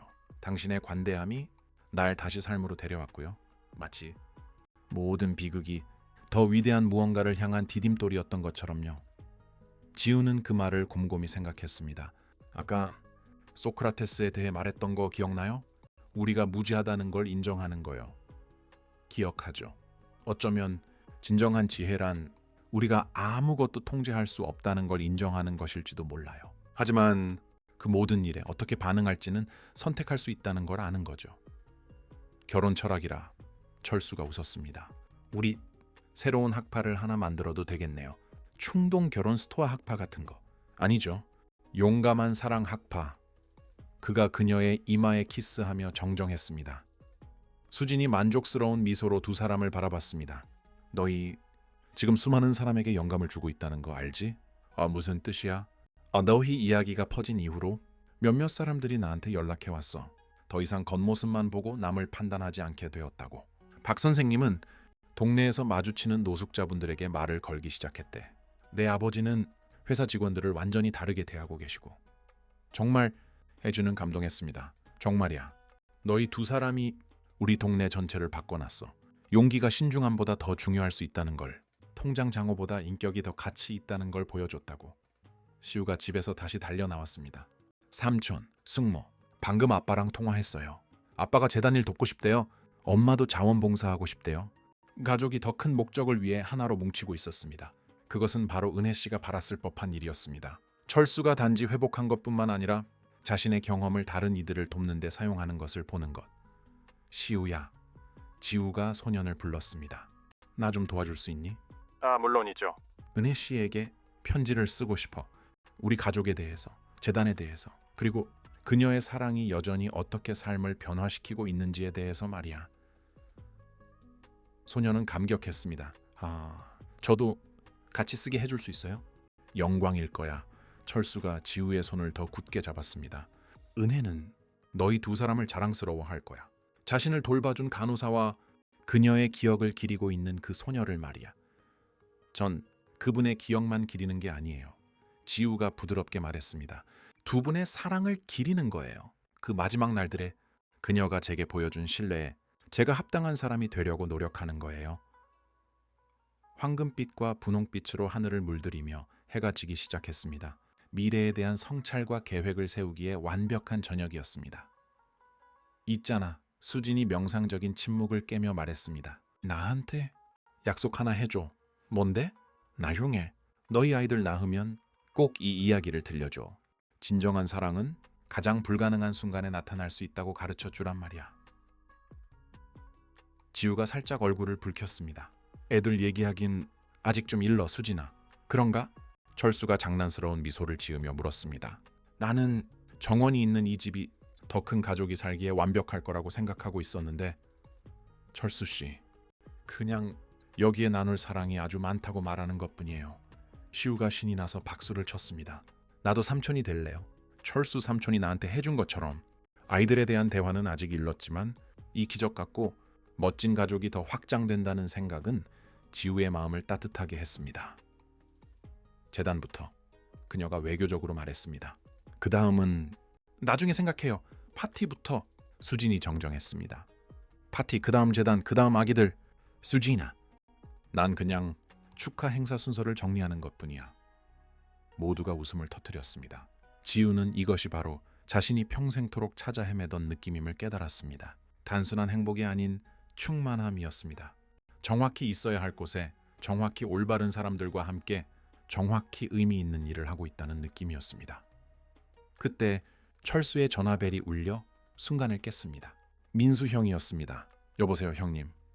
네? 무슨, 확실해요? 알겠습니다. 20분 안에 그리로 가겠습니다. 그가 심각한 표정으로 전화를 끊자 지우는 즉시 걱정이 되었습니다. 무슨 일이에요? 형님이 우리를 위한 서프라이즈가 있대요. 유산으로 받은 회사들과 관련된 일이라는데 지금 당장 사무실로 와달라고 하네요. 좋은 일 아니면 나쁜 일이래요? 말씀을 안 해주셨어요. 그저 우리가 재단을 위해 계획했던 모든 것을 바꿀 거라고만 하셨어요. 지우는 뱃속이 차가워지는 것을 느꼈습니다. 3개월간의 행복 끝에 혹시 어떤 법적인 문제가 생긴 걸까요? 가서 확인해보죠. 그녀가 결연하게 일어서며 말했습니다. 무슨 일이든 함께 헤쳐나가요. 철수가 단상에서 했던 말을 기억하며 미소 지었습니다. 함께, 언제나 함께. 그렇게 손을 맞잡고 차를 향해 걸어가는 동안 시우가 앞서 달려가고 수진이 호기심에 뒤따랐습니다. 지우는 자신의 삶에서 끝없이 이어지는 특별한 반전 중 또 다른 하나를 맞이할 준비를 했습니다. 민수의 사무실은 서울 강남 테헤란로의 멋진 빌딩에 있었습니다. 가족 경영의 성공을 반영하는 곳이었습니다. 도착했을 때 지우는 회의실에 모르는 얼굴들이 여럿 모여 있는 것을 보았습니다. 모두 정장을 차려입고 서류 가방을 들고 있었습니다. 철수야, 지우씨, 민수가 두 사람을 안으며 맞이했지만 그의 표정에는 미묘한 흥분과 긴장감이 섞여 있어 두 사람을 불안하게 했습니다. 형님, 대체 무슨 일이에요? 철수가 사무실의 분주한 움직임을 살피며 물었습니다. 이리 와서 앉아. 지금부터 할 얘기가 너희의 재단 계획을 완전히 바꿔놓을 거야. 지영과 함께 오겠다고 고집을 부린 시우도 자리에 있었습니다.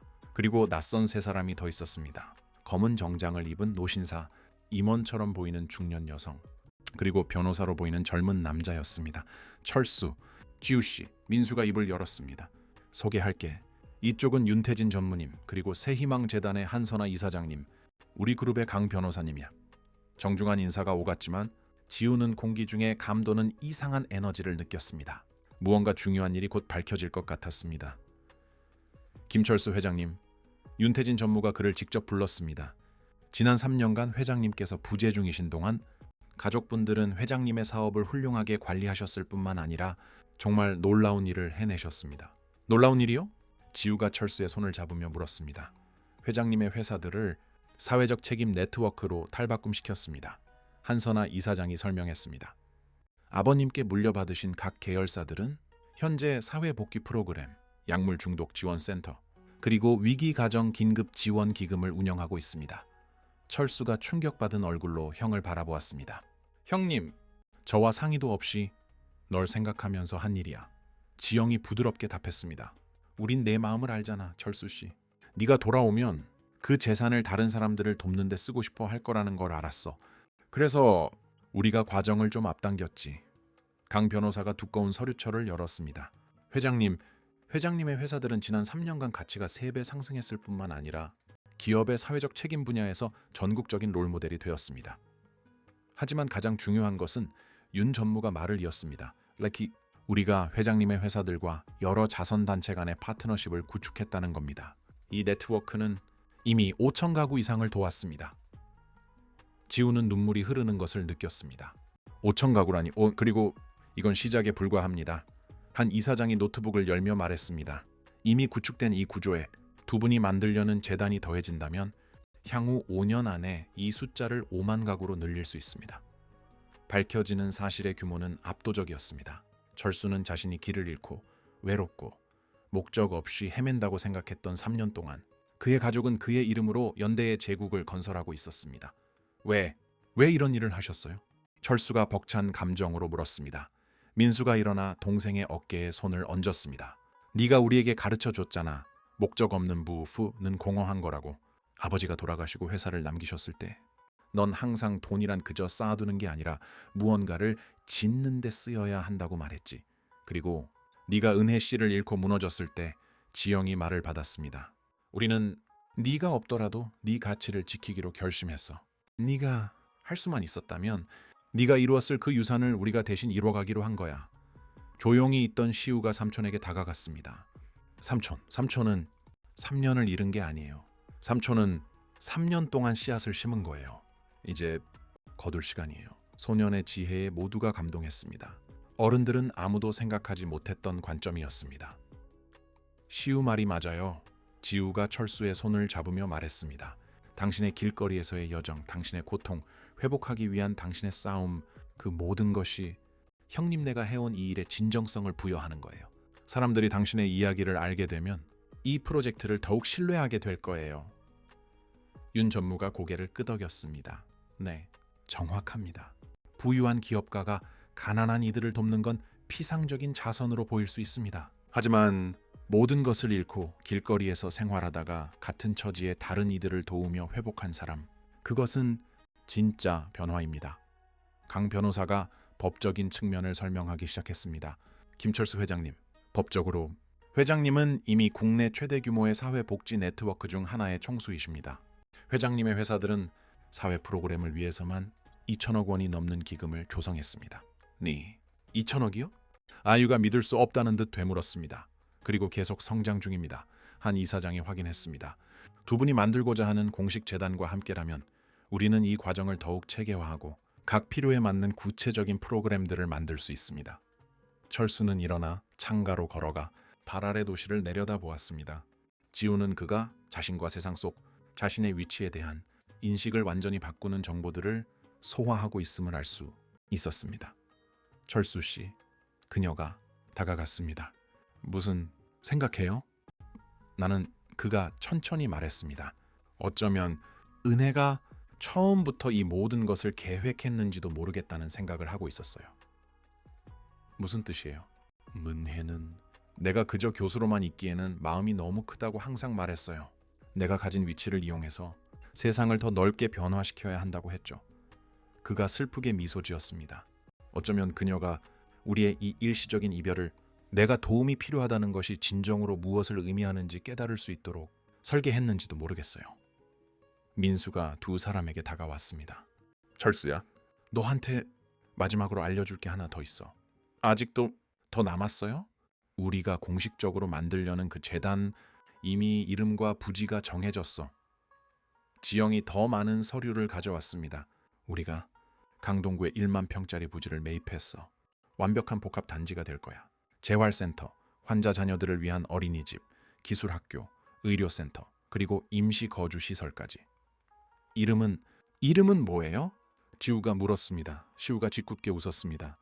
은혜 지우 재단, 은혜 앤 지우 파운데이션 이요. 뒤이은 침묵은 절대적이었습니다. 지우는 벅찬 감정에 가슴에 손을 얹었습니다. 철수가 그녀를 껴안았고 두 사람 모두 소리내어 울었습니다. 이보다 더 좋은 이름을 고를 수는 없었을 겁니다. 철수가 눈물 사이로 말했습니다. 내게 무조건적인 사랑이 무엇인지 가르쳐준 은혜, 그리고 내게 언제든 다시 시작할 수 있음을 가르쳐준 지우. 개관식은 다음 달로 잡혀 있습니다. 윤 전무가 발표했습니다. 두 분의 피로연과 같은 날입니다. 결혼과 이 주에서 가장 큰 사회 공헌 활동의 공식 출범을 함께 축하하는 자리가 될 겁니다. 그리고 개관식 날 특별한 서프라이즈가 있습니다. 한 이사장이 비밀스러운 미소를 지으며 말했습니다. 무슨 서프라이즈요? 지우가 물었습니다. 서울시장님께서 참석을 확정하셨습니다. 시장님께서 두 분에게 서울특별시 명예시민 자격을 수여하실 겁니다. 그 정보는 벼락과도 같았습니다. 지우와 철수는 서로를 바라보며 자신들의 삶이 어디까지 와 있는지 믿을 수 없다는 표정이었습니다. 뿐만 아니라 이갱 변호사가 덧붙였습니다. 여러 대학에서 이미 두 분의 이야기를 단순한 관계에 대한 연구가 아니라 사회 복귀 및 기업의 책임에 대한 연구 대상으로 삼고 싶다는 의사를 밝혀왔습니다. 시우가 신이 나서 박수를 쳤습니다. 삼촌이랑 숙모 유명 인사 되겠네요. 선한 영향력을 끼치는 셀럽이요. 나 유명해지는 게 중요한 게 아니야. 철수가 조카를 끌어안으며 말했습니다. 이건 책임감의 문제야. 우리의 이야기를 다른 이들이 포기하지 않도록 영감을 주는데 사용하는 거지. 영감 얘기가 나와서 말인데 지영이 말했습니다. 우리가 두 사람 이야기를 알게 된 분들에게서 100통이 넘는 편지를 받았어요. 희망이 있다는 걸 보여줘서 고맙다는 편지들이요. 지우는 지영이 건넨 편지 몇 통을 받아들었습니다. 그것은 그들의 이야기를 알고 삶이 바뀐 사람들의 감동적인 사연이었습니다. 노숙자를 판단하던 것을 멈춘 사람들, 관계에 두 번째 기회를 준 사람들, 상실 후에 다시 시작할 용기를 찾은 사람들이었습니다.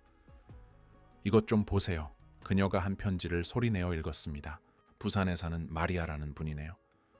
두 분의 이야기를 알게 된 후 5년 동안 알코올 중독과 싸우던 남편을 용서했습니다. 그를 버리는 대신 그와 함께 싸우기로 결심했습니다. 오늘 남편은 6개월째 술을 끊었고 우리 가족은 다시 회복 중입니다. 진정한 사랑은 포기하지 않는다는 것을 보여주셔서 감사합니다. 회의실에는 눈물을 훔치지 않는 이가 없었습니다. 그들 이야기의 파급력은 상상했던 것보다 훨씬 더 멀리 퍼져나가고 있었습니다. 여기 또 하나, 철수가 다른 편지를 읽었습니다. 대구의 한 사업가입니다. 근데 당신의 이야기는 제가 직원들을 어떻게 대하는지 다시 생각하게 만들었습니다. 저는 가족 의료 지원 프로그램과 어려움을 겪는 이들을 위한 긴급 기금을 만들었습니다. 사회적 책임 없는 기업의 성공은 인간적인 실패라는 것을 배웠습니다. 윤 전무가 일어섰습니다. 두 분은 이걸 이해하셔야 합니다. 두 분은 그저 결혼한 또 하나의 커플이 아닙니다. 두 분은 희망의 두 번째 기회의 사회적 변화의 상징이 되셨습니다. 정말 큰 책임감이네요. 지우가 여전히 모든 것을 소화하며 말했습니다. 하지만 두 분은 이미 그 책임을 다하고 계십니다. 한 이사장이 말했습니다. 편견 대신 사랑을 선택할 때마다, 다른 이들을 돕기 위해 두 분의 영향력을 사용할 때마다 두 분은 사회가 두 분에게 보낸 신뢰에 보답하고 계신 겁니다. 민수가 마지막 서류철을 향해 손을 뻗었습니다. 신뢰에 보답하는 얘기가 나와서 말인데, 여기 두 사람이 서명해야 할 마지막 서류가 있어. 무슨 서류인데요? 재단 복합단지 내 첫 번째 집의 등기 서류야. 가족들이 두 사람에게 주는 선물이야. 지우가 혼란스러운 표정으로 서류를 보았습니다. 형님, 저희 이미 집 있는데요. 이건 달라. 지영이 설명했습니다. 그 집은 재단 단지 안에 있어. 두 사람이 일하는 곳 가까이, 두 사람이 도울 사람들 가까이에 살면서 단순히 관리자가 아니라 재건이 가능하다는 살아있는 모범이 될 수 있도록 말이야. 그 집은 눈부셨습니다. 현대적이지만 따뜻한 건축 양식, 넓은 정원, 그리고 사람들을 맞이하기 위해 고안된 공간들, 다른 이들을 돕는 데 헌신하는 부부에게 완벽한 집이었습니다. 받아주세요. 시우가 간청했습니다. 그래야 제가 맨날 놀러가서 재단 일도 도울 수 있죠. 철수가 지우를 바라봤습니다. 어떻게 생각해? 내 생각엔 그녀가 천천히 말했습니다. 우리 이야기는 끝에서 시작했는데 이제야 진짜 시작을 맞이하는 것 같아요. 그럼 연계어로 모든 것에 예예요. 이 집에도 재단에도 이 책임감에도, 그리고 진정한 사랑이 산도 옮길 수 있다는 걸 계속 증명해 나가는 일에도요. 회의실에서 터져 나온 박수 소리는 귀가 먹먹할 정도였습니다. 서로를 껴안고 기쁨의 눈물을 흘리는 사이 지우는 이 순간이 자기 발견의 여정의 끝일 뿐만 아니라 평생의 사명의 시작임을 깨달았습니다. 마지막으로 한 가지만 더. 축하 분위기가 가라앉자 윤 전무가 말했습니다. 구청장님께서 재단이 위치한 거리에 이름을 새로 짓고 싶어 하십니다. 이름을 뭐라고요? 철수가 물었습니다. 새 출발로 The Second Chance Road. 완벽했습니다. 그것은 그들이 상징하고 옹호하며 세상에 제공하고자 하는 바로 그것이었습니다. 그날 밤 계약서에 서명하고 상상했던 것보다 훨씬 더 커진 꿈을 안고 사무실을 나서며 지우는 철수의 손을 잡고 밤하늘의 별을 올려다보았습니다. 오늘 뭘 깨달았는지 알아요? 그녀가 말했습니다. 뭔데요?